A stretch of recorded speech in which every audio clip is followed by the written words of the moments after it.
This story is so fucking crazy, it's going to blow your mind. Not because it's out of the ordinary, because this sort of shit happens all the time. It's because of where it was and how old we were. We were 15 at school. I just started this school. Hadn't long been there. And I always saw this popular kid who was popular around everybody. And his name was Barry.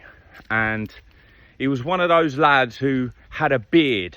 You know, when you hadn't even had a pube on your bollock and this geezer had a full-grown beard, big old calf muscle. He was like developed beyond his years. So anyway, me and Baz, we quickly became friends. And because I was new on the scene in the school and that, I caught a little bit of shit from the older lads. So this one fella was always giving me shit. And I kind of brushed it off because I was new to the school and didn't really want to get into any problems and that.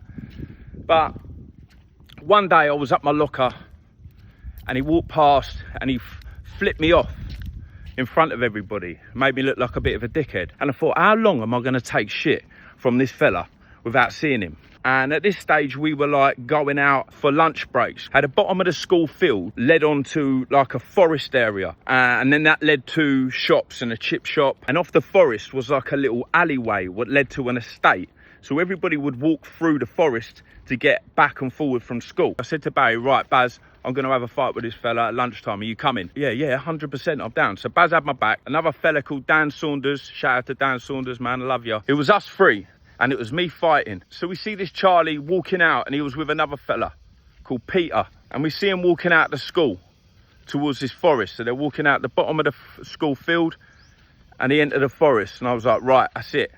Come on, boys. So went down after him. Next thing you know, we're in this forest. And we're walking after them.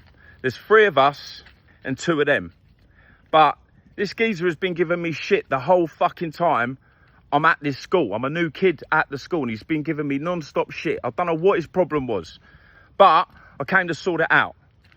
So I'm going after him. I'm walking behind him and I'm saying, come on then, Charlie. Come on then, bruv. Let's have a fight then. Let's have a fight. And he's just carried on ignoring me and just walking off, yeah? So I just turned around and just punched him in the back of the head to see if that would start him fighting. You know, listen, I'm not like that now. I don't fucking condone any of this shit now. We were 15, mate, right? So I punched him in the back of the head and he turned round and I thought it was on, but it weren't on. He just carried on walking off.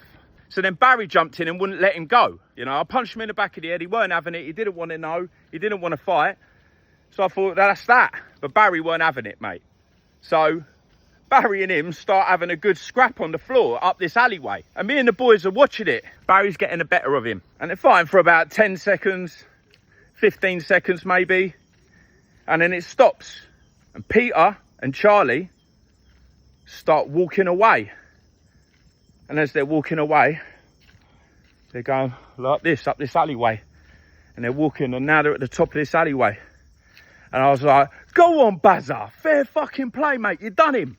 And then Barry looked at me, he crouched over, and he goes, Rick, I've got a fucking stitch, mate. He lifted his top up like that.